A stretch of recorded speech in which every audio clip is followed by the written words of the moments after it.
Hey, good morning, everyone. Thank you for joining us today on behalf of Sustainable Development Policy Institute. I welcome you all to today's webinar on emerging trends in Pakistan's renewable energy sector and charting the way agenda for 2030 and beyond. My name is Ubaidur Rahman, and I'll be moderating the discussion today, which has been organized by Sustainable Development Policy Institute under the auspice of its Network for Clean Energy Transition in Pakistan.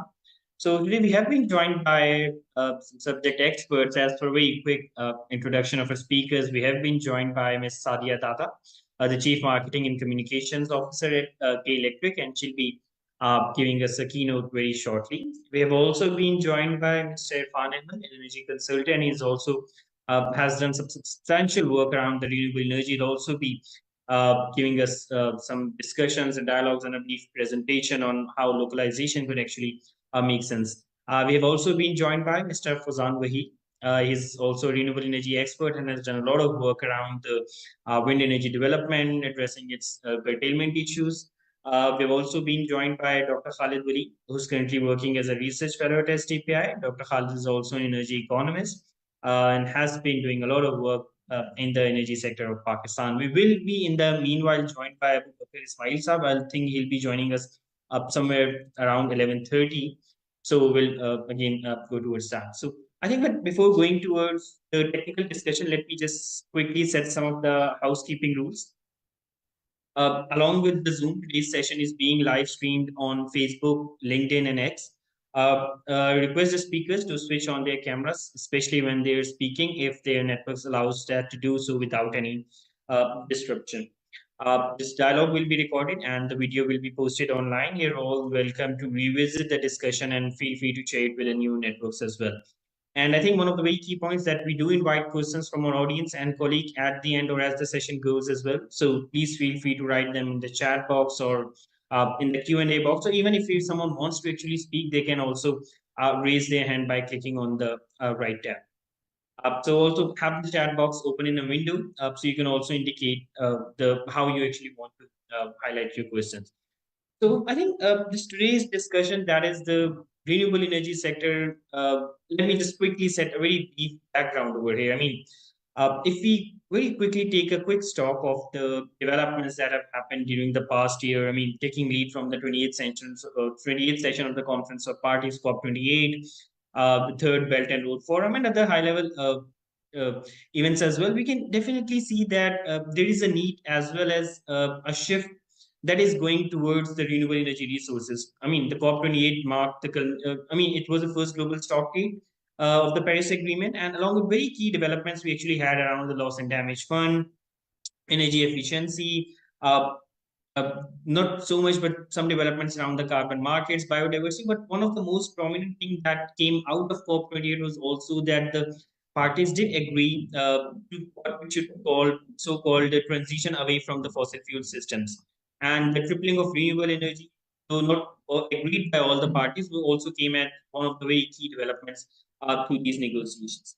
Now, just to quickly highlight some numbers before we go into the discussion with our experts. I mean, if we look at these commitments, one of the very key aspect we need to actually address is how we actually mobilize the necessary finance. I was just going to one of the reports of the climate analytics just published recently. I mean, globally, around $2.7 trillion is needed each year to meet the goal that is actually address the COP28 declaration, which is the tripling of renewable energy. And if we look at Asia, then Asia also needs to scale itself almost three times, which would be again 3.7 times, which would be half of the capacity that would be required by 2030. Now, although if you look at the region in whole, it is on track, but it is also at the same time planning to expand its fossil fuels as well. I mean, this is a big economic risk as well as renewables are also expanding so quickly. Now, on the second end, the another point is that if you look at some of the investments that will are expected to go into, so 6 trillion is also expected to go into the fossil fuels this decade as well. So if we compare that number of 2.7 with this, it is more than enough. This is more than enough to close that investment gap. Definitely, we do have the technological challenges, and we do need to understand how do we actually redirect this investment towards the renewables or something that can bring both economic and environmental sustainability as well. So perhaps this is something we really need to address as we move forward. Now, at the same time, if we actually look at the policy side of the thing, so I mean, no doubt, if we look at the previous timelines, and since 2019, Pakistan has actually come up with some supporting policy measures for its renewable energy sector, including the alternate renewable energy policy was there, indicated generation capacity expansion plan. It also addresses how we actually aims to achieve the renewable energy share. We also came up with the competitive trading bilateral contracts market, which aims to provide a very level playing field to the renewable energy sector as well. But at the same time, if we actually look at the current developments, then renewables daily accounts for a share of like 5 to 7% in total power generation. So we need to do something. We need to come up with some proper plans. We need to come up with some investment plans, perhaps, that how we actually address these challenges and how we sort of develop a way forward for it. Definitely, there's no solution in the short term. We all agree to that, but it is actually a step by step guide, and this is something perhaps we actually need to take forward from. So, I mean, let me just very quickly end that a lot needs to be done. A lot is actually happening. It's not that Pakistan is not trying to make the efforts. We do have the challenges. We do have the constraints. We need to be address those as well.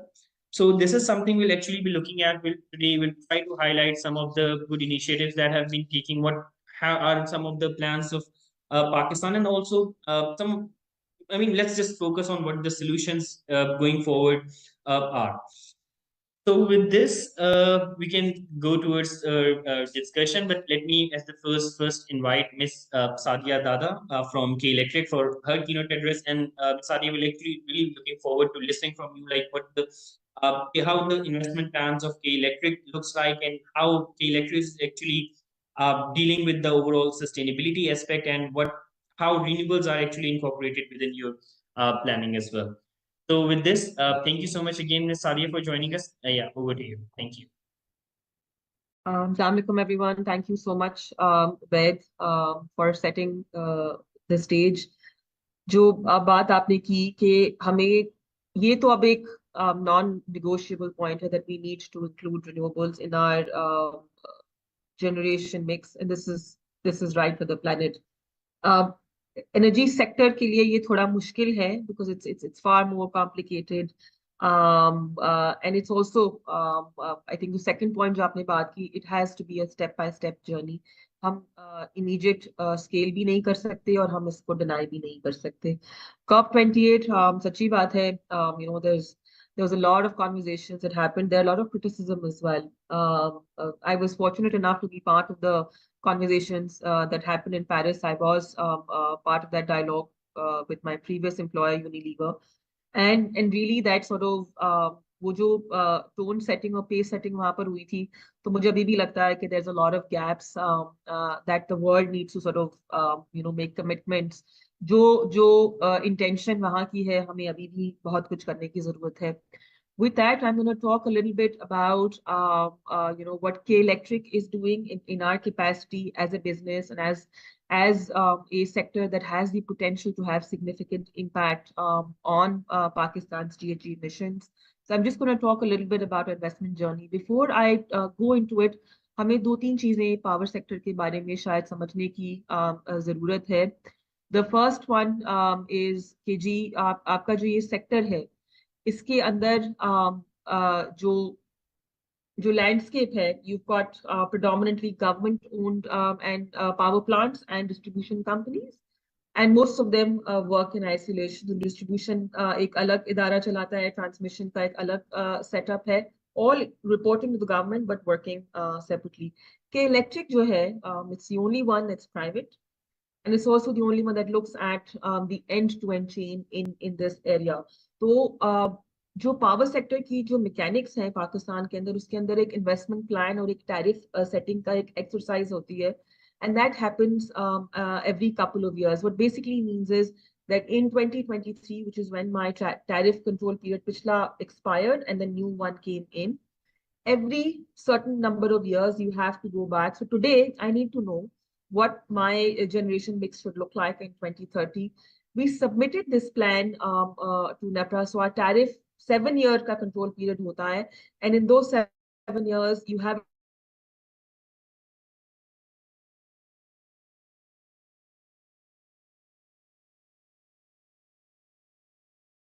Miss Sadia, we can't hear you.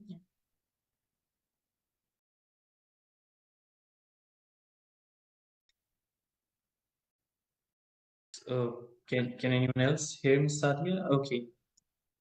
I think she's just joining very briefly.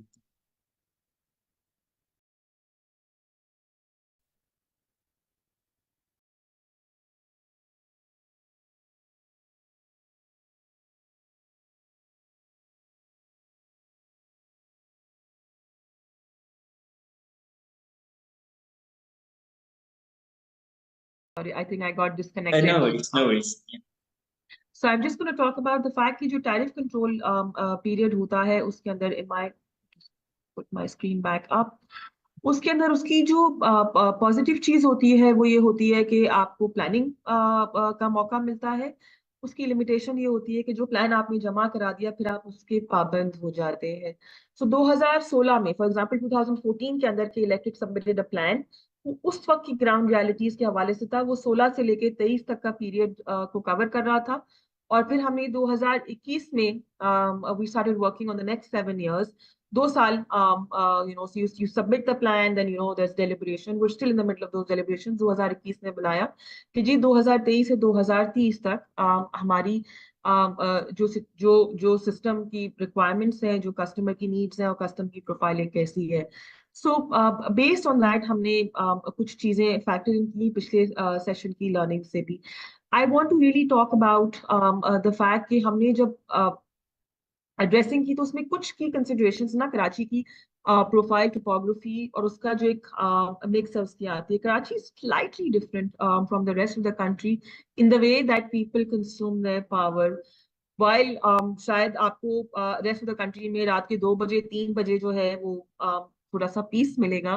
Karachi is quite up and about. So while we have a peak during the day because it's hot, Karachi actually has two peaks. So we have a peak in the middle of the night as well. रात के 2-2:30 बजे भी हम अपनी second peak hit करते हैं। It's quite close to the daytime peak। क्योंकि यहाँ पर ह्यूमिडिटी ज्यादा है, सो एयर कंडीशनर का यूज काफी ज्यादा होता है। एंड आवर समर्स और our hot months are much longer than the rest of the country। तो थोड़ा सा उसका जो मैं बात करूं प्रोफाइल का, it is a bit more scattered. इससे थोड़ा सा स्ट्रेन भी पड़ता है आपके सिस्टम पे because you have to prepare for 2 peaks. You have to make sure कि आप थोड़ी सी पीक शेविंग की सपोर्ट भी बिल्ट इन करें। So when we were looking at this journey हमने उसको 3 हिस्सों में डिवाइड किया। First is of course, and this is something that I the value of this is constantly growing on us when you listen to Dr. Khalid, who mashallah is on the call with us, and I'm so very honored that we have people जो energy sector को समझते हैं on this call and who talk about this as a very critical component of creating a sustainable or a better model for society। तो हमने सबसे पहले customers की education के ऊपर काम किया, उनके अंदर सस्टेनेबल प्रैक्टिसेस, बिजली के बेहतर इस्तेमाल की बात की। I lot of respect the way doctor Fayaz sahab, I wish he was here with us today, जिस तरीके से वो एक्सप्लेन करते हैं कि every single unit if it's lost और मिसयूज्ड और वेस्टेड, अगर हम उसको कंसर्व कर लें तो हमारे आधे जो एनर्जी सिक्योरिटी के चैलेंजेस हैं उसके ऊपर हम काबू पा सकते हैं। So we started our journey very small कि जी हम कस्टमर्स को एजुकेट करें on how to consume electricity, what are the ways that they can manage energy efficient appliances के ऊपर बात करें। This was really the first leg of our journey to see के क्या ये चीजें कस्टमर्स के लिए मैटर करती हैं। There is a misconception that customers in Pakistan जो है वो नहीं समझते या वो वैल्यू नहीं करते। We got a very good response जब हमने कस्टमर्स को ऑप्शन दिया कि वो हार्ड कॉपी बिल के बजाय ई बिल की तरफ जाएं। तो 1.5 lakh customers signed up within a matter of months कि जी वी वुड प्रेफर दिस।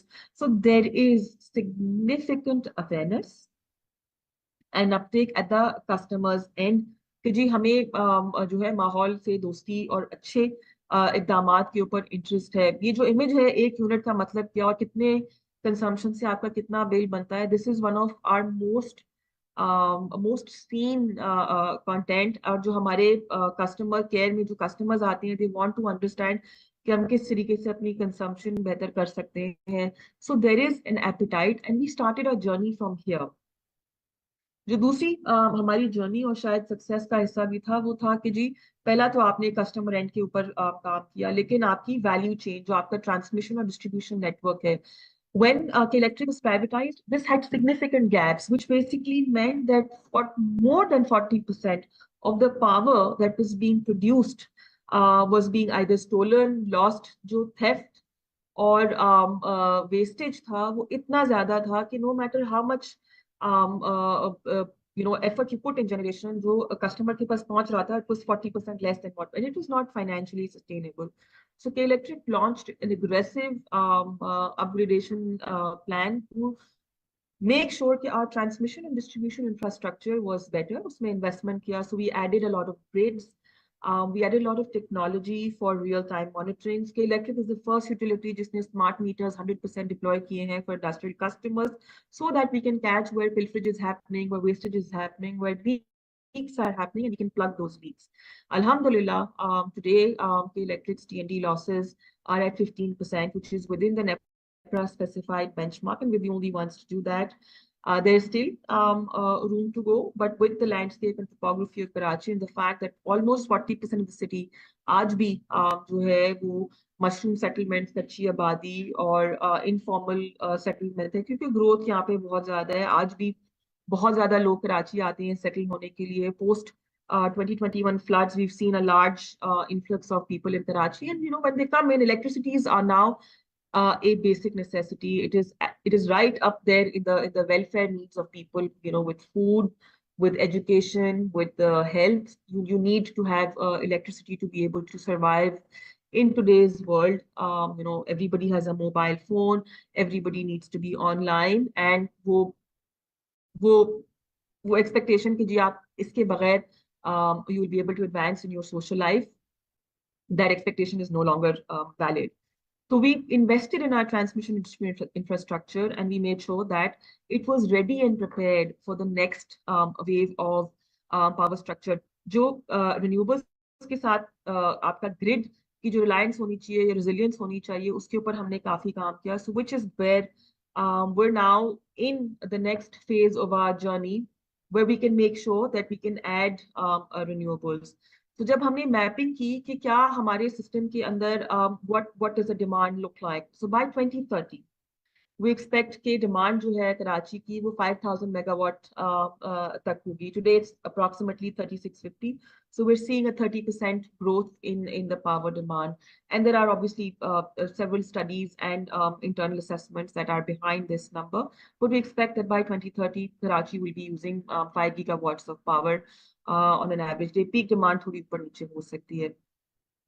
सो इस डिमांड को मीट करने के लिए जाहिर सी बात है हमें सिस्टम में इंफ्रास्ट्रक्चर तो डालना है, but we also need to make sure that we've got significant amount of power additions planned. आज हमारी जनरेशन बास्केट में there is a portion of NTDC, there is a portion of K electric's own power generation.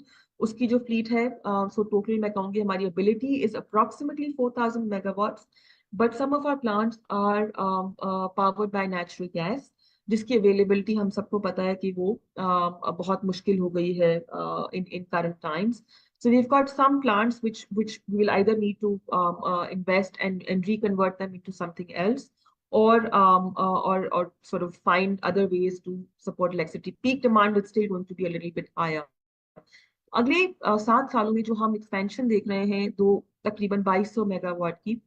So it's almost a 50-50. Actually, renewables is a little bit more, so about 55 and 45% का जो mix है, so which is coming from renewables. And this is really because, like I said, Karachi की जो consumption pattern है और जो profiling है, और plus हमारे system की जो ability है to serve that power जिस तरीके से हम मिल रहे हैं, it's also very densely populated. So whatever plants we're going to put are going to be in outskirts, and then the power has to be evacuated back to the city. जो दूसरा हमारा dream भी है, और एक आप समझे कि दिस वाज प्रोबेबली ये this is the power of policy making. Now that we have the ability to wheel power, I know the regulation is still under way and it's a work in progress. तो जो power इंशाल्लाह जब ये पूरा system और mechanics बन जाएंगे, तो we want to be able to purchase power or invest in a power plant in the northern areas, और एक दो conversations हमारी हुई भी हैं, wheel that power back to Karachi. So the idea is that our generation mix has to be um, uh, sustainable, affordable, as well as reliable. तो hand in hand with our renewable additions जो है, हमने कुछ base load की भी editions plan की हुई, about 900 megawatts. All in all, the intention is that you have 24/7 availability of power at a lower cost. Historically, and this is all part of the investment plan that we have submitted to the regulator. This is still under discussion. We've had several hearings, और एक बाकायदा इसके ऊपर learning है. we're awaiting the approval of the regulators. So आप asterisk देख रहे होंगे, ये 2021 में हमने सबमिशन की थी. आज हम 2023-24 में बैठे हुए हैं, 2022 में सबमिशन की थी. तो जैसे ही अप्रूवल्स आएंगी, ये प्लान्स किक इन होना शुरू होंगे. So the dates will move. We all know कि पाकिस्तान में जो प्लानिंग है पावर सेक्टर की, उसके अंदर भी काफी टाइम लग जाता है, from land approvals to tariff setting to RFPs and negotiations, and then actual delivery on ground.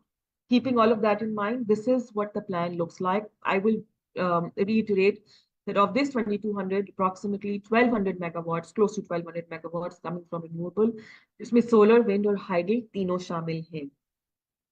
The idea is that these will then allow us to enhance or improve our generation mix. ये बिल्कुल कोई ढकी छुपी बात नहीं है कि हमारा जो generation mix है कि इलेक्ट्रिक का, it has not been the most ideal. Like I said in the past, हमारे system के अंदर वो तमाम तर abilities हमें पैदा करनी थी ताकि हम renewables को forefront पर लेकर आए.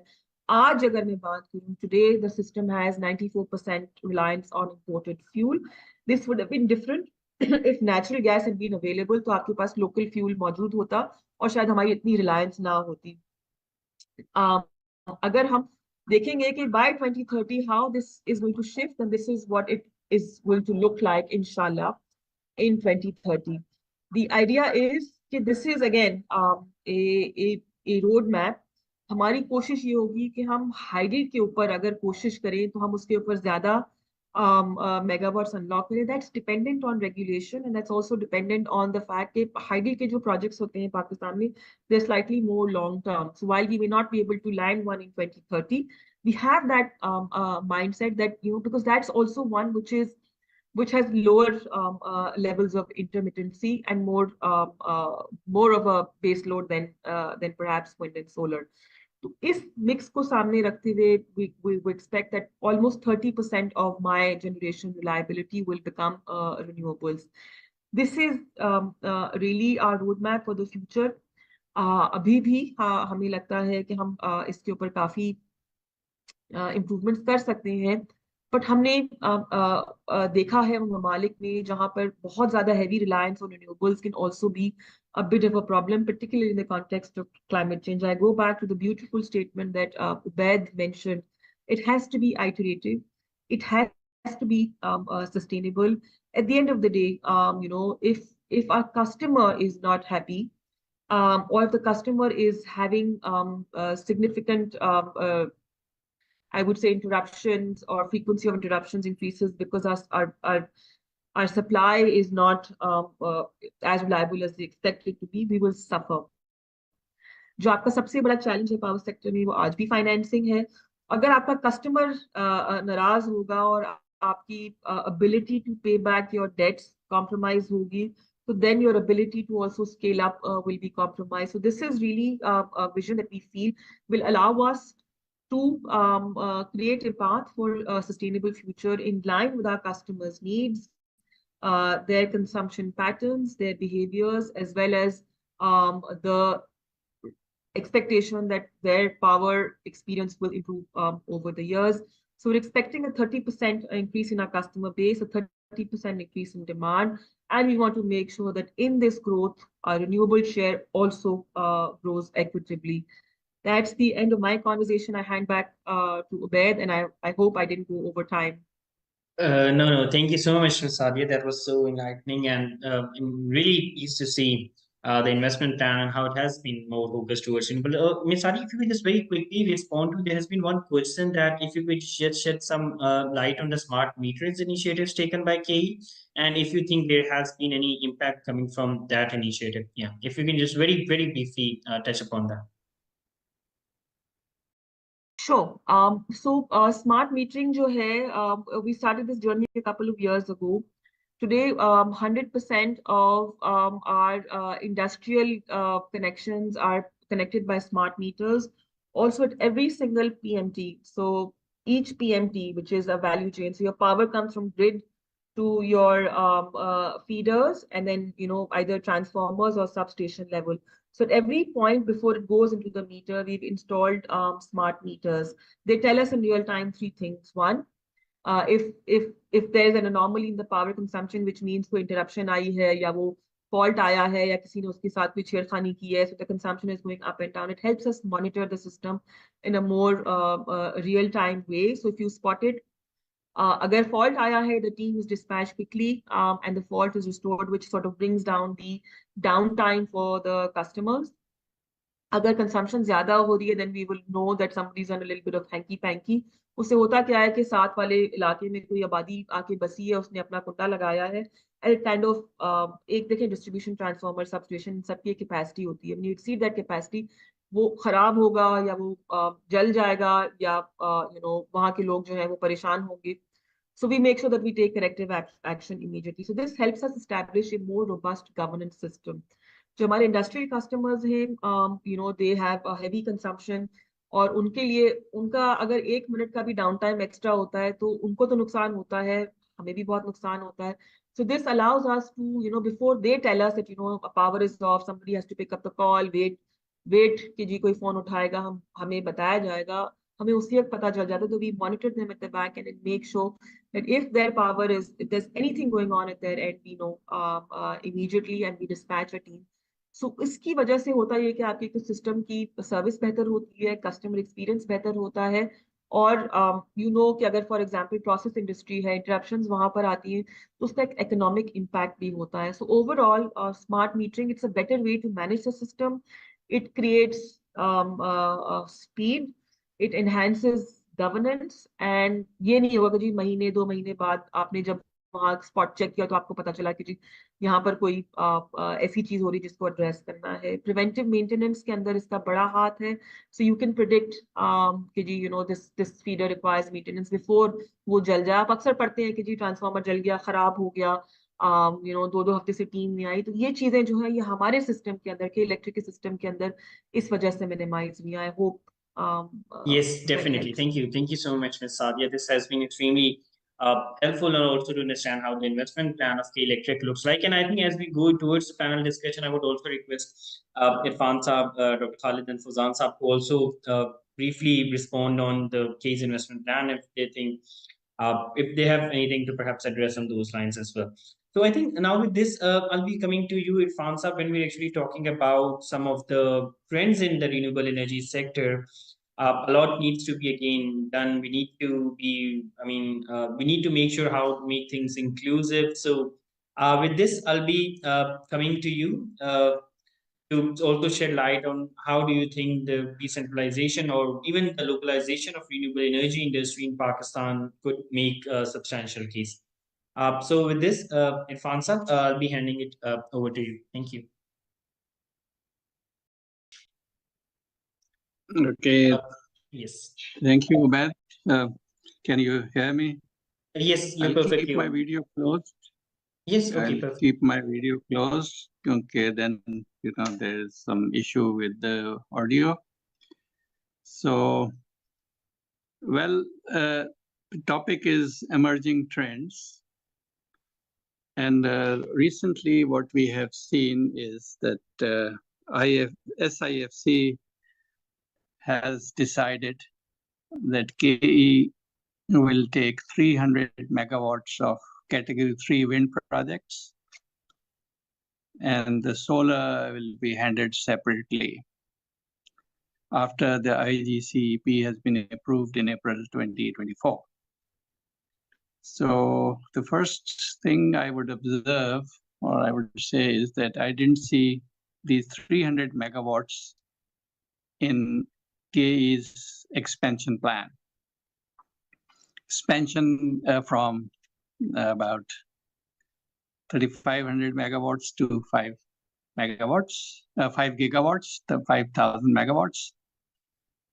So I think they will include that perhaps later, because as Madam Sadia said, these plans are a bit old. Now with this, actually, SIFC is setting up the trend. They have in their brochure issued in September last year, have indicated that they would like to see wind energy growing from 2 gigawatts, which is less than 2 gigawatts at present, to 6 gigawatts by 2031. Within the next 7 years, they want to have an increase of 4 gigawatts in wind and 11 gigawatts in solar and about 11 gigawatts in hydro plants also. So they have shown the resolve in deciding about the category 3 projects, which was pending for quite some time. And as PPIB has indicated, that these 300 megawatts wind projects, they would be installed by 2026. And KE will evacuate these projects through Jhimpir 2 and I think KE's Dhabeji grid station, 220 kV grid station, which should be ready this year. So within 2 years, they have to evacuate these 300 megawatts of wind. So this, I think they will change their plan most probably. But the trend is clear that as SIFC has planned for us for the next 7 years, we will have to go about that. And Madam Sadia very rightly said that main issue would be financing, because these renewable projects are front-loaded. There's a lot of capex involved, and that is spent within a year or two, because plants, wind plants, or solar plants, they have their installation period of 12 months to 18 months. So then the loan has to be returned as well. So financing is an issue, and this leads us to the second trend, which we will be forced to do actually, and that is self-reliance. We don't want to, we are not used to that, but somehow we'll have to go for local manufacturing of these things, because we don't have dollars to import renewable energy equipments. And here I would say that it's not a rocket science actually, setting up solar cells manufacturing units or lines and increasing local value addition in wind projects. So let's start first with wind. We already have civil works which we do locally for all the wind projects. That's 15 to 20% part of this. It depends where the wind project is located. If it is near the coastal areas like Haro, civil works, we have to have pile foundations. The civil works is more, but if you have in Jhimpir or elsewhere inside the country, draft foundation, civil works is less. Roads, there are two things, roads and foundations. So civil works in case of Jhimpir they cost less. Electrical balance of plant will have to, unfortunately, this time for some people, will have to manufacture it locally, because even for the spare parts, we are not getting offers from even China. You see, in one of the projects in which I am working, we needed some spare parts. It was a sure order, but the Chinese said that, look, you don't have money to pay, so why are you wasting our time? क्यों हमारा वक्त ज़ाया कर रहे हैं? पैसे वैसे तो है नहीं आपके पास. So they didn't give us an offer even of the spare parts which were required. तो अभी जब 36 प्रोजेक्ट्स लग चुके हैं और 6-7 साल पुराने हो गए हैं, एक तो 10 साल से भी ऊपर हो गया। तो उनमें इश्यूज आ रहे हैं। हमारा नेटवर्क बड़ा बम्पी है, और जब नेटवर्क बम्पी हो, इट्स जस्ट लाइक कराची की सड़कों पे अगर आप फरारी चलाएं, हमें हाई एफिशिएंसी चीजें चाहिए होती हैं, नाजुक होती हैं, और रोटरी इक्विपमेंट तो वाकई नाजुक होता है। अगर नेटवर्क बम्पी हो तो there are damages which are done, and then there is revenue loss because things cannot be maintained and repaired properly here in the country. बाहर से हम इंतजार करते हैं स्पेयर पार्ट्स के आने का, एलसीज खुल नहीं पाती हैं, तो हमें इश्यूज होते हैं। तो इनको देखते ही सबसे पहले तो हमने ये स्टार्ट किया कि कम से कम ये चीज़ें लोकली रिपेयर हो जाएं, और लोकली रिपेयर करना नॉन स्टैंडर्ड इक्विपमेंट का, most of the equipment which is coming in Pakistan is non-standard, is not what we normally use for our transmission and distribution. Voltages differences are there. जो wind projects में जो distribution transformers हैं वो 690 to 22 kV के होते हैं। हमारे यहाँ 440 of the 11 kV के ट्रांसफार्मर मिलते हैं। अच्छा, उसमें सारा कोई डिजाइन डिफरेंट होता है, कॉपर साइजेस डिफरेंट होते हैं, इलेक्ट्रिकल स्टील्स यहाँ वैसे नहीं मिलते, तो उनको मेंटेनेंस रिपेयर करने के लिए भी इश्यूज आ जाते हैं। तो अभी पिछले 2 सालों में हमने काफी वेंडर ट्रेनिंग की है, कम से कम ये मोटी मोटी चीजें तो यहाँ मेंटेन और रिपेयर हो जाएं। लेकिन जब तक यहाँ लोकल मैन्युफैक्चरिंग नहीं होगी तो ये इश्यूज हमारे रहेंगे। तो इनको करने के लिए हमें ये लोकल मैन्युफैक्चरिंग की तरफ जाना पड़ेगा। इलेक्ट्रिकल बैलेंस ऑफ प्लांट हम हमेशा से लोकल मैन्युफैक्चर कर सकते थे। 2010 में हमने यहाँ जिस कंपनी में मैं काम करता था, सीमेंस पाकिस्तान, उन्होंने पूरा electrical balance of plant offer किया था, local manufacture, transformers, even cables we offered them. उसमें मेजर क्या होता है, इलेक्ट्रिकल बैलेंस ऑफ ट्रांसफार्मर्स और केबल्स, and then switch gear etcetera, and some automation and control equipment. So we could have done that locally as well instead of importing for all these projects from outside. अभी दोबारा हमें उस पर जाना पड़ेगा। अब बाकी रह गया विंड टर्बाइंस का part.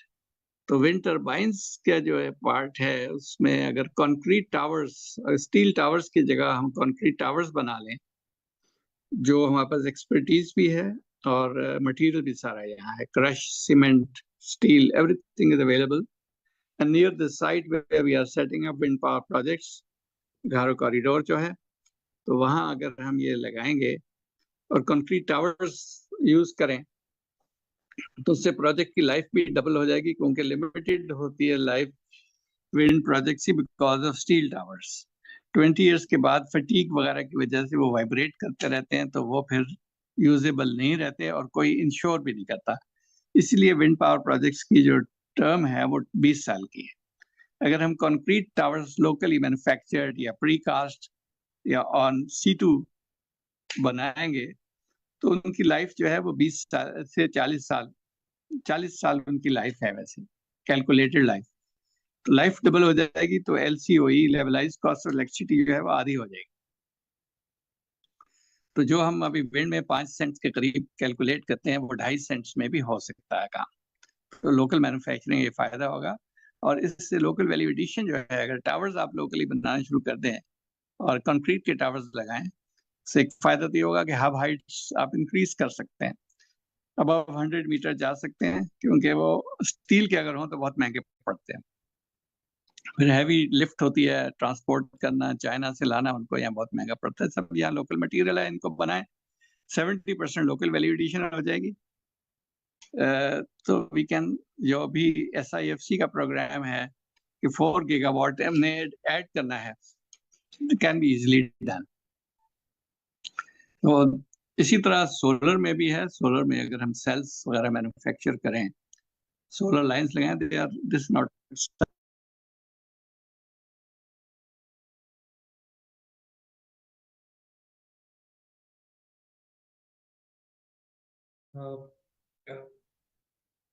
Irfan Sab, your voice is disconnected.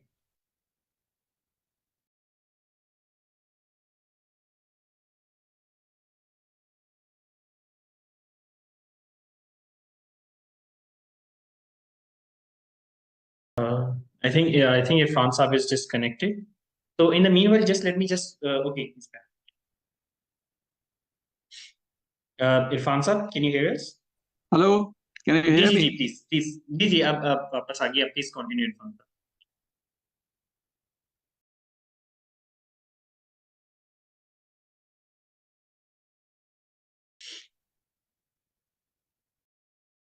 साहब. इरफान साहब आपकी वॉइस डिस्कनेक्ट हो गई है.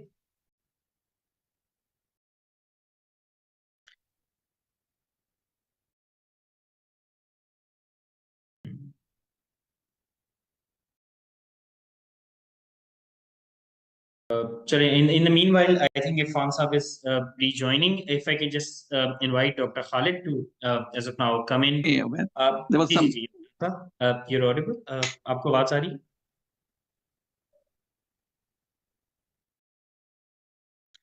Irfan Saab is disconnected. So if I can just quickly invite Dr. Khalid to shed some light on what some of the initiatives Ms. Sadia has mentioned. Also, in the broader context of the topic, we're discussing emerging trends in the renewable energy industry.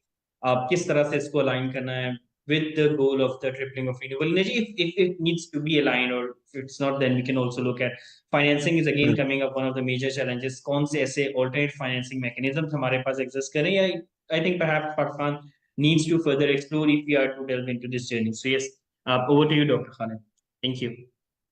Well, thank you so much, Ubaid. Thank you so much, Ms. Adia, for uh, telling us and pointing out that K Electric is all about, going for sustainable initiatives, and the K Electric want to invest in these practices. I think this is the right direction, particularly after the COP28, where we have learned that, and I'm really sorry for the noise because there is some sort of a construction work going on. Apologies from my side. So after COP28, what COP28 expressed for a long-term sustainability or long-term future of this planet was that we need to at some point transition away from the fossil fuels. Ubaid rightly mentioned that this transition should be a step-by-step process or an orderly and managed sort of process, which in a way that we are not creating more problems than the solutions. And solutions, what I think is that we need to integrate some sort of economic benefits and incentives to these sustainability practices, because these companies, particularly in power generation or power sector, they have a very difficult task in terms of maintaining their revenues, in terms of cutting their costs, in terms of managing whole sector. So we need to provide them with some incentives, and those incentives can be in terms of building some sort of economic engine. Uh, Taking lead from the topic today, what are different emerging trends and how we can set agenda for 2030 and beyond. I would recommend two or three emerging trends for Pakistan and for developing country as a whole. First is how to deal with this intermittent nature of renewable energy. Obviously, we all know that at some point in time, uh, everything would be shifting either towards electricity or towards renewable energy. So we need to plan for that as well. And this is the right time that we start to at least plan for that long-term horizon. And then we would be, when time is right, we would be in a position to make that transition possible. So one particular thing in this direction is, I would say, the sector coupling, or P2X initiative, that is that you integrate your electricity generation with other sectors as well. Just to give you an example, P2V is very important for Pakistan in this regard.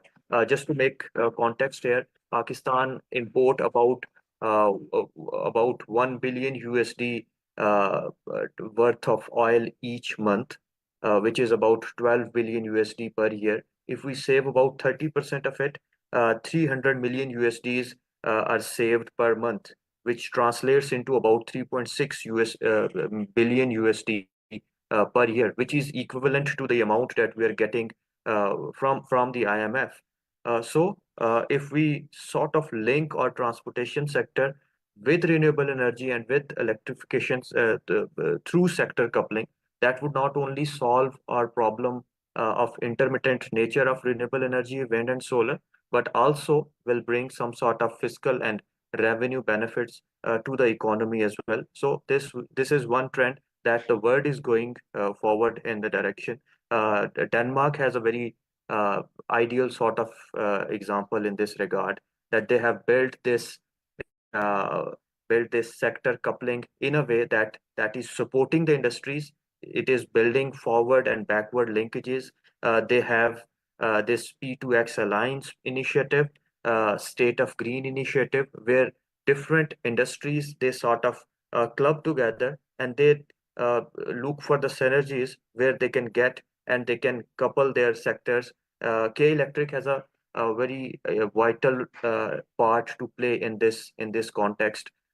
Maybe K Electric can take these initiatives to automobile industry and then link it to electrification of the sector where EVs can be promoted. It will not only serve Pakistan's economy, but on specific basis, it will also serve the wind sector of Pakistan, where they are facing a curtailment issue. That is the need of time, because their power is curtailed. When their power is curtailed, anything that is generated, that would be free for them, and that would bring revenues and more revenues and profits for them. So if that can be linked with some sort of sector coupling initiative, that could provide them with additional revenue stream. Second thing that I see is that the demand for hydrogen would grow, particularly in coastal belt, where the shipping industry would thrive in coming years, particularly to 2030 and beyond. So these curtailment of the wind power, that can be coupled with green hydrogen production as well. Maybe K Electric look into that as well, and support in that regard, and we can make another revenue stream not only for K Electric but wind powers as well. So this is the two ways through which we can build economic engine for these curtailed sector. I would say disincentivized wind power sector in Pakistan. Third initiative that I look in a broader horizon is emerging from the carbon markets. There is an initiative discussed and negotiated at COP28, maybe would be discussed in more detail at COP29. It is a coal to clean credit initiative. Maybe Philippines would be the first country who is negotiating these CCCI in terms of transition away from fossil fuels. What they're proposing is that you retire your coal power plant early and you get credit or carbon credit for this initiative. In that way, this transition would be more meaningful, will have more economic and bankable case for coal power plant and fossil fuel based power plants. So in terms of carbon credits, coal to clean credit initiative, that would be the key in future if we look into the broader horizon of transitioning away from fossil fuels. Lastly, Ms. Sadia rightly mentioned that Pakistan needs CTBCM, or effective sort of power wheeling sort of initiative, so that companies like K Electric can wheel renewable energy from other parts of the country. I would suggest that there is a term used as boot initiative, that is build, own, operate, and then transmit at some point, some sector, and then transmit it to your where it is needed. So these are some sort of few initiatives which we can use, and we can incentivize this industry which is facing the turmoil. And because of this turmoil, Pakistan's economy is facing turmoil. My 2 cents to conclude my talk would be that we need to build some sort of economic engine in front of all these initiatives, so that private sector is encouraged to invest not only in power sector but in the green power sectors, which would be beneficial for economy and them as well. So build an economic case, build an environment case, and build a case that is beneficial for Pakistan's economy. With this, I hand over to Obad. Thank you. Yes, thank you. Thank you so much, Dr. Khalid. Very well noted points, especially that you raised around the financing, the need to, you also mentioned some of the very key financing mechanisms that can actually be used to mobilize this finance. And thank you for also linking all these different angles. Let me just quickly come back, Irfan Saab. Are we audible to you? We actually were in the middle of your talk when there was a sort of a disconnection. So let me just also pose one question from a chat box also regarding the localization context that you talked about. One question we already have in the chat box is that other than finance, what other challenges do we have for local manufacturing? And let me also link it with Irfan that we have been previously highlighting the challenge of this localization to when we actually sort of try to discuss it with some of the policymakers or decision makers, even when some of the German investors. One point which did came forward was that uh, does localization or bringing the whole industry in Pakistan would make an economic case? Would be able to manufacture all those things at the same cost with the Chinese companies at the moment are actually doing? Or are we actually planning to build those companies within Pakistan and start manufacturing in that context? So I think if you can also bring in these points as you further your talk as well. So yeah, over to you, Irfan. Thank you. Thank you, Obed. First, I would like to comment on Dr. Khalid Waleed's very nice ideas, because these are the ideas which we have also been discussing amongst the wind projects ourselves, because there's a lot of curtailment these days. 40% of the wind being generated is curtailed, and especially low wind season. About a week ago, there was 50 megawatt wind for a project. In a 50 megawatt project, the wind was for total output, but we were curtailed to 2 megawatts. So, and that is a national loss. And if this goes on and on because the network constraints, etc., then some of the wind projects are also thinking of calling government guarantees. This was being discussed. So we thought, okay, we should help ourselves in other ways. Why shouldn't we try to plan something to use this, renewable energy for transportation, which we are now seriously thinking into. Another thing was to generate green hydrogen. Green hydrogen generation is possible, but then we have contractual issues, you see. And Dr. Waleed also said about CTBCM. All the wind projects, they have sold their electricity for the next 20 years.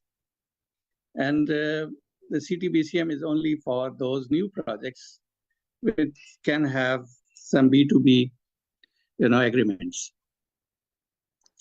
So the only thing possible would be they should be allowed to make green hydrogen and then share some of the profits with, of course, CPPG, but then these contractual issues have to be resolved.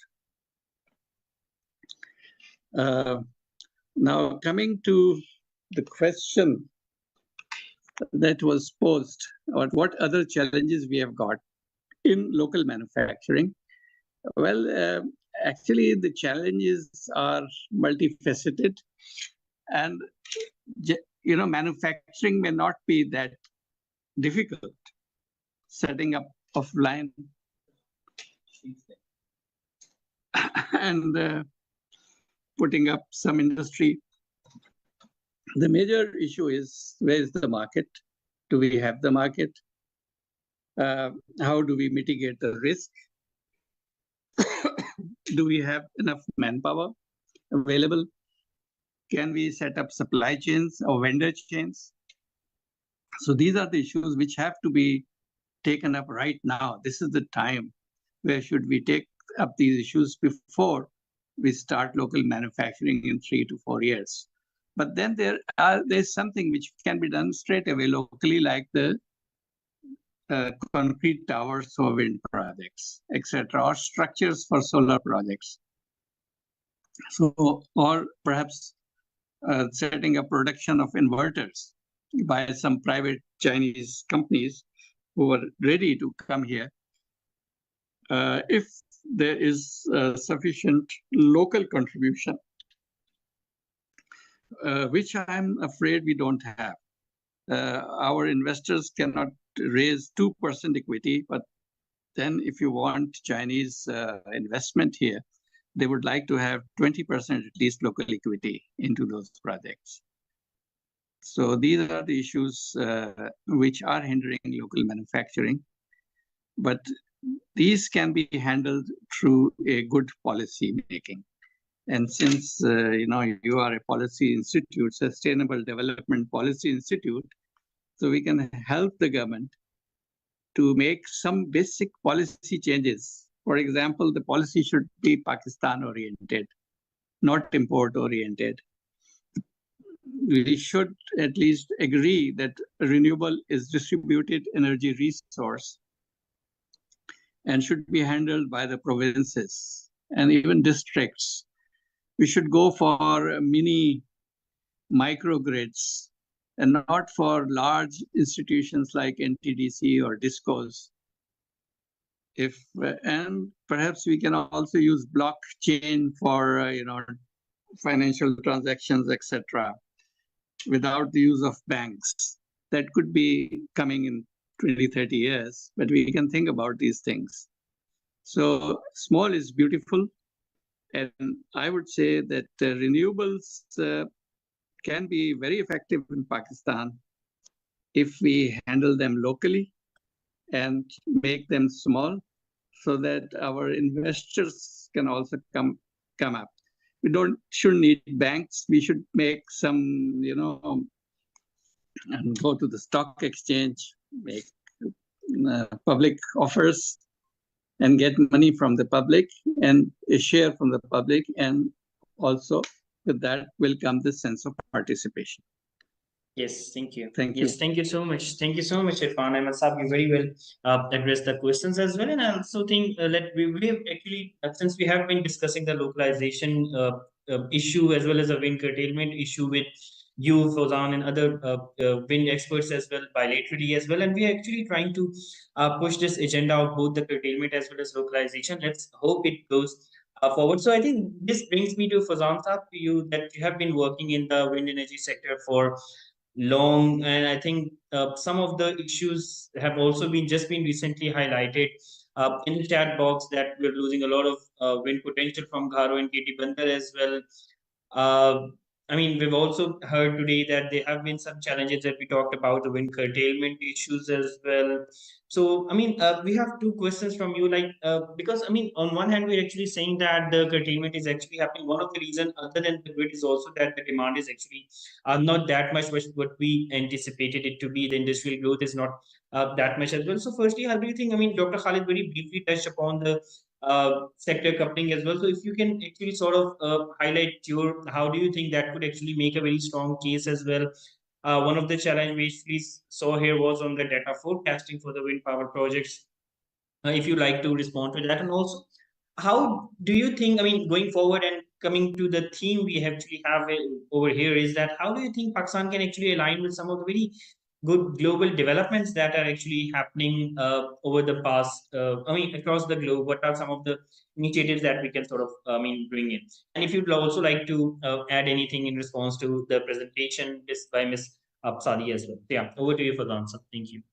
Thank you, Beth. Thank you very much. And thank you very much for inviting me on this webinar. A very impressive presentation by Ms. Sadia, and very interesting ideas given by Dr. Khalid Saab and Irfan Saab about localization and other aspect of the renewable industry.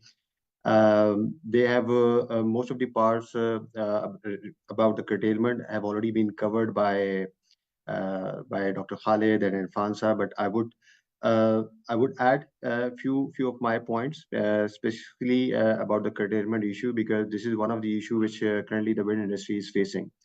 And it is not healthy because when you curtail the wind power projects, it gives a very negative message to the rest part of the world. It is also against our basic principle that renewables are the must-run project. So whenever we do the curtailment, it is not healthy for the industry. But we need to understand that why this curtailment is happening. Of course, the major reason of this wind curtailment is that our grid is not strong enough. And whenever there is a risk on the system stability, what NPCC does, they just curtail the wind projects because system security is the topmost priority, which is probably right at their end because they cannot afford any blackout, which we have seen in the recent past, and that is why they are more careful about taking the renewable energy, because renewable has its intermittency in nature.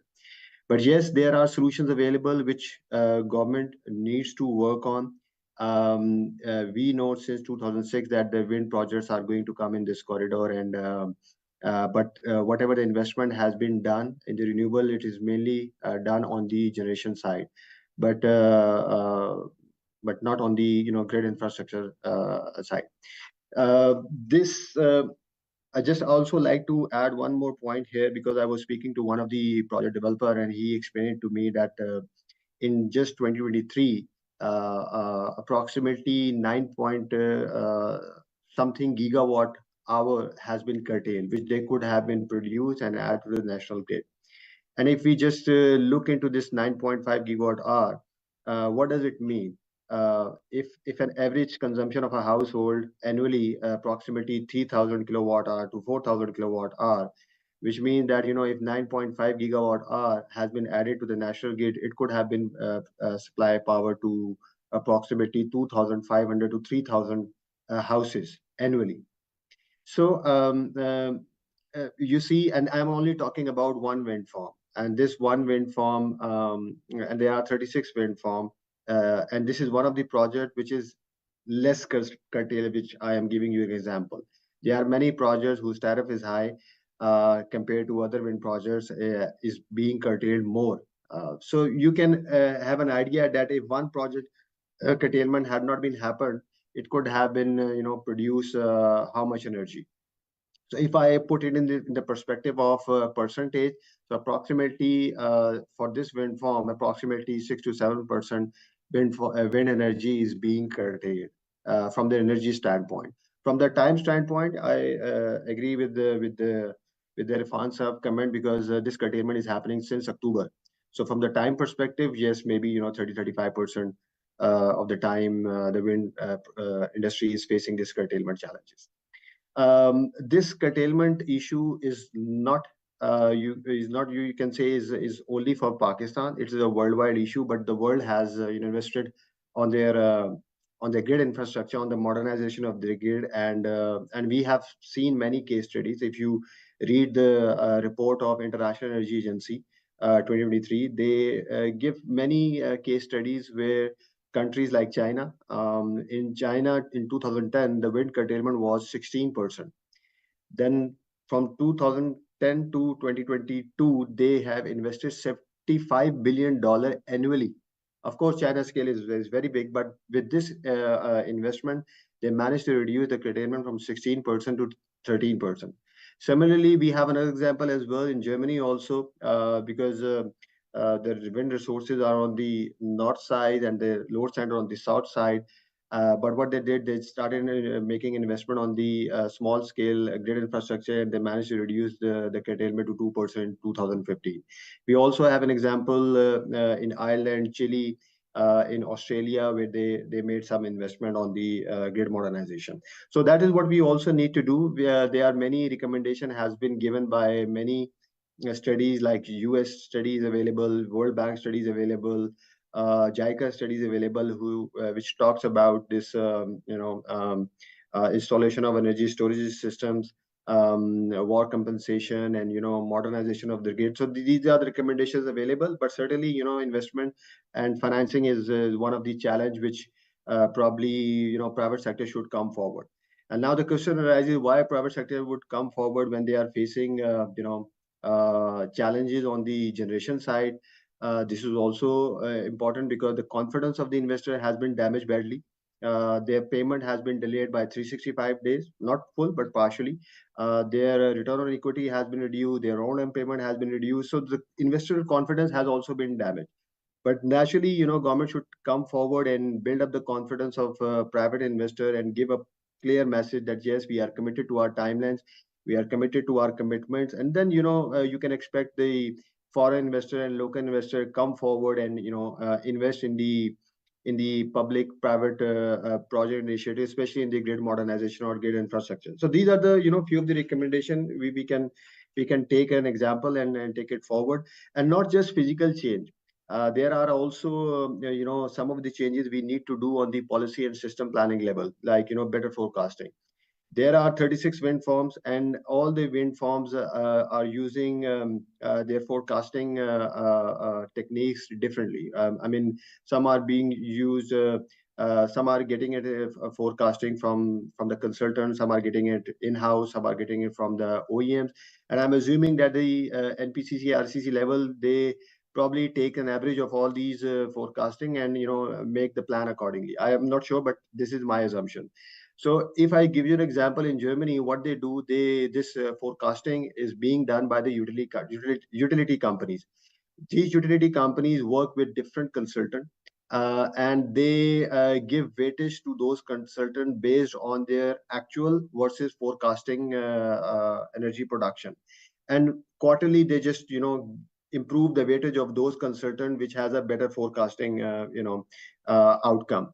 That is how you improve your forecasting technique. So maybe in Pakistan also, maybe utility companies or NTDC or NPCC engage the consultant by themselves and improve this forecasting mechanism, because not just the physical changes, but it also requires policy and system planning modification are also required. Also, we have seen many examples in many parts of the world that there are some incentives available, which has been given to, especially to those provinces where these system integration challenges are available. In Chile, they have introduced a Chile law to tackle the curtailment challenges and provide incentives to install the battery storages. So, I mean, these are the things which probably Pakistan also has to do, because a grid infrastructure, of course, the lead time of the grid development is quite high. And if we started today, maybe it will take a lot of time. And since we are targeting, as Irfan mentioned, that 4,000 megawatt wind and 11,000 megawatt solar. So we need to make our grid, modernize in a way that we can handle this renewable energy integration, because system security is the topmost priority. And in order to ensure that this investment needs to be happen in the overall grid infrastructure level.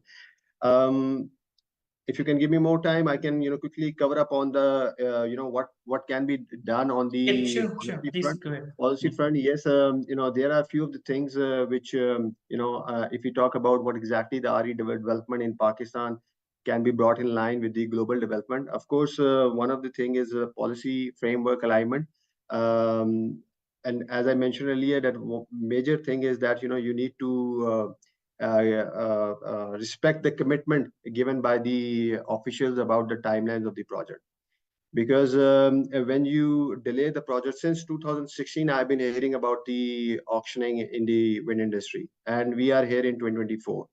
So every year we see that auctioning is going to happen, but it did not happen in the we know what happened in the solar 600 megawatt bidders. We see a very less number of participation on the 600 megawatt solar project.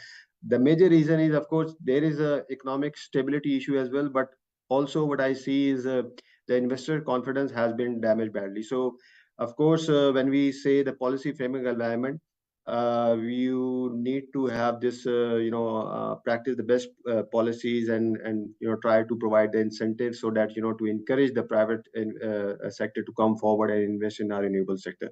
So this is one of the things. Second is, of course, you need to create a conducive environment.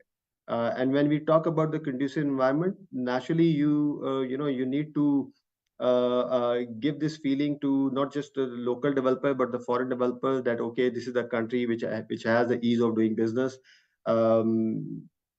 Maybe it would give us a does not give us a big advantage when it comes to the over economically, but But yes, in the longer run, you would see the people coming from outside Pakistan investing in the renewable sector. Of course, grid infrastructure, we have already talked about. Localization area, Arfan Saab has quickly talked about. So these are the things which the world is working on. On the localization, and I would just say that, of course, when you talk about the localization, any investor or any OEM or any company would see the pipeline of the project coming in Pakistan. And unfortunately, there is no confidence on the pipeline. Okay, these are the projects are going to come. So because based on that, I would make my business case of investing in Pakistan. If that is missing, then localization would not be achieved unless we give a clear guidelines and a roadmap to the private sector. Thank you, Obed. Yes, thank you. Thank you so much, Fazan sir. You have very rightly pointed out how we need to, I mean, about system security, how we need to safeguard the interest of the private sector as well as the new funding we're actually thinking on. Thank you also for linking it with what internationally has been happening and how we need to actually address those challenges as well. So I think with this, let me again quickly come back to Ms. Sadia. And I think Dr. Khalid, you can later perhaps also highlight on how the transmission challenges, perhaps how the financing can also be sort of how we can actually mobilize the private sector to address to come in the transmission in the sector as well. Because I mean, definitely in transmission distribution in any financing mechanisms or mediums that can actually support that. But just firstly, coming to Ms. Sadia, there have been a couple of comments as well as suggestions in the Q&A box as well. One thing is taking lead from what Shaka Saab has mentioned that KE must integrate the wind. We're losing substantial wind from the Kharo and KT Bandar. So if KE can integrate them with the grid. And previously there was another comment like around what K Electric has been doing. It was actually linking with the initiative that you mentioned about the smart metering, that how it is actually utilizing those to control the power theft options.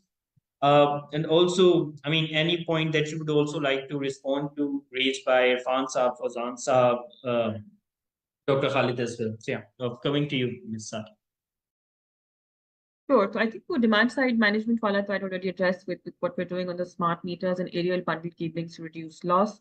And then forecasting demand, the tools that we have in place, we have a lot of data that we can use. That was already addressed. जो दूसरा point है about integrating wind into the grid. So I go back to the way that the power sector is structured, right? So for example, आपका ये जो projects की बात कर रहे हैं, they belong to NTDC. और डॉक्टर इरफान साहब ने जो बहुत वैलिड पॉइंट बात की कि SIFC is discussing कि जी ये 300 मेगावाट की जो विंड प्रोजेक्ट्स हैं, इसकी पावर जो है वो KE को दे दी जाए. क्योंकि जब आप पावर प्लांट की प्लानिंग करते हैं तो आप उसकी इवैक्यूएशन की प्लानिंग भी करते हैं. आइडियली वो उस प्रोजेक्ट के कॉस्ट के अंदर बिल्ट इन होनी चाहिए कि how will evacuate this power. So there is a conversation going on whether this is going to be is going to be carved out and then K Electric will become the off taker for this project, or will this become part of the supply? So National Grid से K Electric को 1000 megawatt से करीब form और एक as and when available के हिसाब से कोई मजीद 1000 रुपए की, depending on where the national basket में उसमें अवेलेबल कितनी कैपेसिटी है, वो एलोकेशन हुई भी है. So that conversation, whether it's going to be carved out or will come from the national grid, that is still under question. So that's not included in our mix at the moment. इनको integrate करने के लिए जाहिर सी बात है transmission infrastructure लगेगा, उसके अंदर एक इन्वेस्टमेंट होगी. The tariff structure in Pakistan is cost plus, which basically means whatever cost of investment that you put into the system, the regulator will look at that cost, will make sure that it's prudent, it's in line, and this process is followed because at the end of the day, who will pay for this cost? There are two things. One, there's a return on investment, जिसकी वजह से वो investor आकर invest करेगा. And I think Fazan has really sort of covered that part कि जी investor के लिए ना ये एक बहुत मुश्किल sector है to invest. So be able to attract them, you have to have significant return on investment. तो इसीलिए interest भी low है local and foreign investors का to invest in large scale projects in the renewables और overall power sector के अंदर.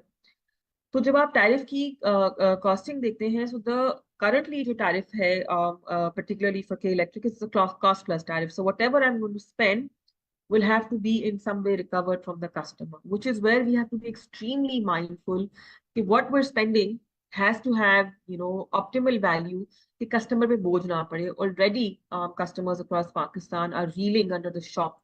जो इस वक्त आपके energy sector के tariffs हैं, which are determined centrally by the government. उसकी वजह से, so whatever we do, it will either add to the subsidy component, again something that the government of Pakistan cannot afford. So while we would love to, there is significant cost of doing this integration. It's a point under deliberation और हम उस पर काम कर रहे हैं. हमारे दो interconnection points हैं, एक KKI which is कैनब की साइड पे है to create a offtake of power from there, और एक धाबेची की साइड पे, दोनों बन रहे हैं. तो ability और potential जरूर होगा. It might also help with the reliability and security. अगर वो directly KE के system में आता है, even though it's part of the NTDC network, उस supply का हिस्सा है, उसका impact on NTDC reliability कम होगा, but then it makes our system vulnerable. So a lot of questions to answer. We would love to. And we are exploring that conversation कि हम किस तरीके से सिस्टम को बेहतर कर सकते हैं. While we may be a private entity, लेकिन हम भी इस मुल्क का ही हिस्सा हैं. हमने भी इसकी इकोनॉमी को कंट्रीब्यूट करना है, इसके सिस्टम की स्टेबिलिटी. और अगर NTDC स्टेबल होगा, they do still make a significant portion of our supply. So if they're stable, our system remains stable as well. So this ecosystem की जो चीज़ हम उसको respect भी करते हैं, value भी करते हैं, and we really हमारा डेली का राब्ता भी होता है. थोड़े से रेड टेप है in this sectors of decision making जो है, उसके अंदर हमें टाइम भी लगता है. sometimes some decisions are reverted or paused as well. So this is a conversation honestly we don't have a lot of control on, so I can't commit कि कब तक हो जाएगा. I think that's my part is covered. So Yes, back to yeah, you. thank you so much, Ms. Sadia. I think just with linking this again to the point that Dr. Khalid is to highlight. Dr. Khalid, also coming to you now, and let me just read, since Abu Bakr Saab would not be able to join us, he has also left some of the pointers for us, which my team have also put in the chat box as well. So, Dr. Khalid, Abu Bakr Saab, he's from Amreli Steels, and uh, he has actually raised a couple of points. Firstly, he has actually talked about that how we need to address the current economic situation and the policy inconsistencies in Pakistan. If any further investments are to sort of come in, and if we are to foster the growth and development in the renewable energy sector of Pakistan. And with this, he has actually also tried to link it that this would be extremely essential for the private sector, that we need to lower the cost of capital that can actually make renewable energy projects more financially viable as well.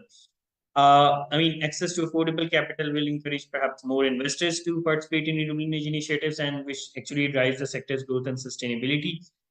Daniel also pointed out the need to smooth operationalization of CTBCM, and at the end, he's also highlighted the commendable efforts of K Electric's initiative to procure more than 400 megawatt of renewable energy, and how they actually look forward to for its smooth operation. So with this, again, I'll be coming back to Dr. Khalid. He would like to respond to those and any of the key challenges that you have mentioned. I also request, even if anyone of you has any more comments or concrete 1 to 2 pointer that we need to take forward from this platform as well. So with this, coming to you, Dr. Khan. Thank you. Thank you, Ved. I think Bisadia and Fuzan has set a very particular and pertinent sort of stage for this, that if we want to attract investments into power sector, which is facing turmoil, we need to have this थोड़ी सी general बात हो जाएगी, but I think in terms of cost of doing business, in terms of establishing this conducive sort of climate investments in Pakistan, करनी चाहिए. What we need to do is that we need to ensure 4 or 5 things. First is credibility, I guess, confidence, consistency. We need to bring more coordination. We need to bring cost of capital down. And lastly, what we need to ensure is that we bring all the stakeholders to the table, and we have this sort of a national dialogue so that we can put our investments into a transmission sector. Problem Pakistan में अभी ये है that politicians they see a very short term horizon.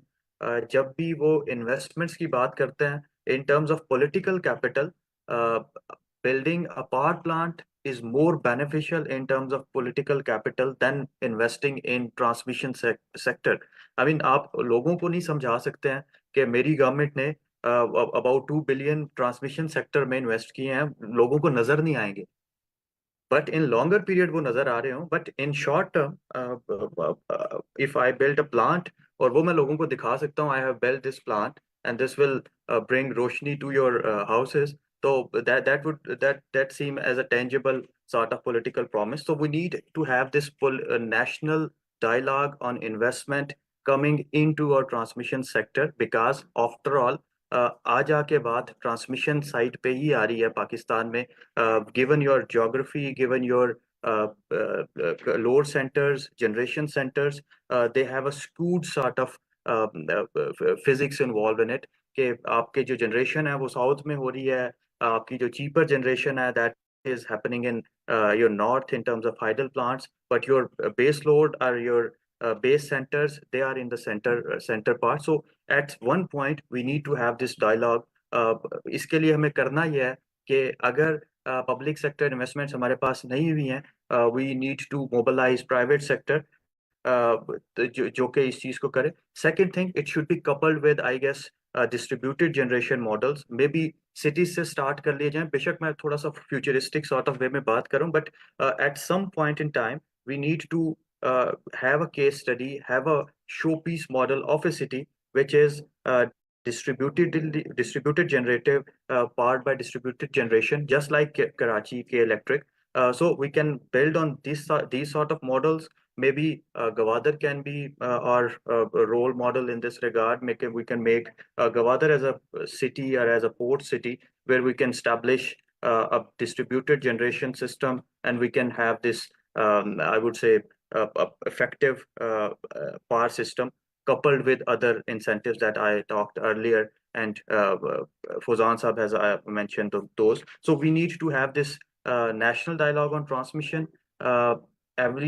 Each stakeholder should be part of it, private and public sector, including foreign investors. I think SIFC has a great role to play in this regard, because this is a decision that could cost fortune, but in long term, that would be beneficial for Pakistan. I think I'll end in a very general terms that we need to first establish credibility, confidence, coordination, consistency, plus we need to bring the cost of capital down so that we can bring more and more investors into a transmission sector. This could not happen अगर हम लोग एक national dialogue पे इसको एक future need समझते हुए, पाकिस्तान की national security का I would say मसला समझते हुए इस पे debate नहीं करते हैं. तो the problem is transmission and the solution is transmission. We need to find investments so that we can invest in those. Yep. Thank you. Yes, thank you. Thank you so much, Dr. Khalid. This was extremely well pointed out. So thank you once again. So again, Fazan Saab, if you have to add anything, any last pointers from your end or something, perhaps we need to take this point. We fully understand the points you've raised around the investors' concern and how to bring the system security, and we really try to pitch it on different platforms from SDPI's end. So, I mean, we've also been engaging with a lot of the new government is about to come in, and we're also planning a lot of these different initiatives and position papers on what needs to be at the forefront while actually they're looking for the reforms as well. And we'll definitely be requesting you to also highlight these initiatives once we actually come in a broader policy dialogue with those people as well, because a good enough push has to come from a policy and decision maker side at the parliamentarian level as well. So if we are to enable all the discussion and actions that we have been discussing over here as well. So, but just at the same point, for any of those platforms, if you have, or any of the speakers have any one or two pointers that would actually like to pitch over here. I think Dr. Khalid Saab has already covered and summarized what action government of Pakistan needs to take. I would just like to add, probably, I think at this point in time, if we are committed to increase the share of renewables, if we are committed to decrease our import bill, energy import bill, which also Dr. Khalid has covered about it. I think the government of Pakistan at this point in time, looking at the investor confidence, they need to make a roadshow, and they need to show that what are the opportunities available on the grid infrastructure side, on the modernization of the grid, on the power sector, and what incentive government is going to provide. And this roadshow should be happening not just in Pakistan, all provinces, but also outside Pakistan as well, in order to build up the confidence. And they have somehow show that they are committed to the timeline, they are committed to their policy, whatever they are saying, because from the developer point of view, from the investor point of view, even from the OEM point of view, we need predictability. And if that predictability is there, these are the stakeholders would be able to bring a better efficient solution, because they know what exactly is needed in Pakistan, what can be localized, how to manage the resources. So I think there's a large scale road shows are required to build up the confidence and highlight the issues and incentives, tax break, and maybe a broad statement like whoever is going to invest for the wind and solar in Pakistan would be given tax holiday, something like that. So then inshallah we will be able to handle those issues and put Pakistan back on the renewable road map. Yes. Yeah, yes, thank you. Thank you so much for the answer. I think with this, if no one has any other further points to add, we have been joined by Dr. Naseem as well. Dr. Naseem, if you would like to also touch upon any points from your end, then we can again move to Dr. Khalid for his final conclusion and the vote of thanks.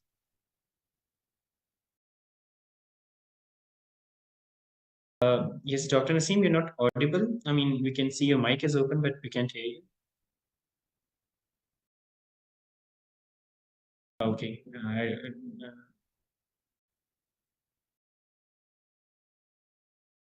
So I think let me just quickly come to now Dr. Khalid to sort of conclude the suggestions on what his key takeaways are and for his final vote of thanks. Over to you, Dr. Khalid. Thank you. Well, thank you so much. I mean, it's a good discussion. What my takeaway is that we definitely need a national dialogue on, particularly on transmission sector, and then we need to manage this. I would say decreasing investment confidence, particularly in renewable energy sector. We need to have this orderly and manage transitioning away from the fossil fuels, but keeping the just energy transition principles in view. Second, coming from the Ms. Sadia's point of view, that we need to couple consumers' demand, consumers' quality of life, consumers' quality of electricity with generation mix. At the end, what we are serving is we are serving to the consumers, so we need to cater for that as well. For that, demand side management, behavioral interventions, as and production and generation policies, they are as much as imperative. Uh, uh, uh, Secondly, what we need to do is we need to ensure the confidence, credibility. We need to make more coordinated sort of systems. We need to integrate different sectors with electricity sector, so that we can have this holistic sort of or integrated sort of energy systems coming into place, so that more and more investors invest into Pakistan. I always conclude it by saying that it is not just the implementation part. We need to cater for 5 eyes that comes before the implementation. It starts with the introspection. That is, we need to introspect what resources we have, what are our need assessment, what is the level of our local knowledge, how we can integrate that as well. Second is integration, that we need to integrate not only the backward linkages and forward linkages, but other entities, for example, federal government with provincial government and provincial government with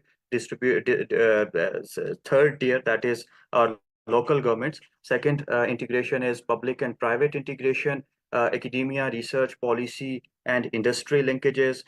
Third eye that I always say is incentivization, that we need to give proper incentives to the investors, to the stakeholder that are involved in this very crucial sort of a difficult sort of investment sector, that is power sector. Third is indigenization, We talked a lot about it. Irfan Saab rightly mentioned that we need to at some point move towards indigenization so that localization can drive Pakistan's power sector.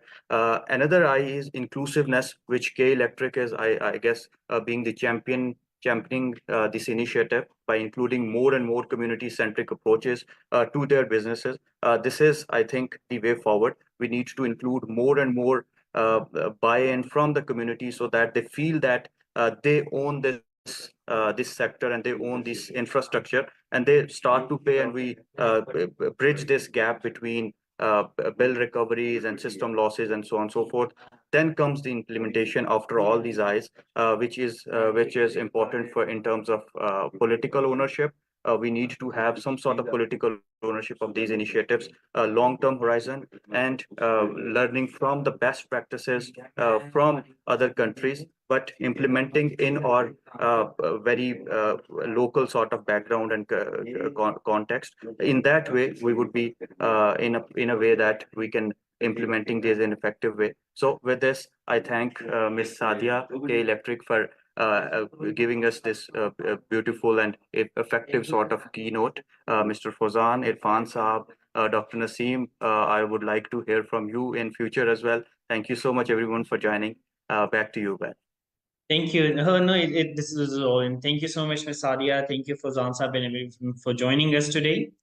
And we really look forward to taking this debate further at different policy forums, to the dialogues and different. Thank you so much once again. Thank you. Thank Bye you. bye. Thank you, Thank you and so much. thank you, Very, Abu Bakar very Saab, as well. Thank Your you. points were very useful. Thank you. Thank you. Sorry, what was he saying?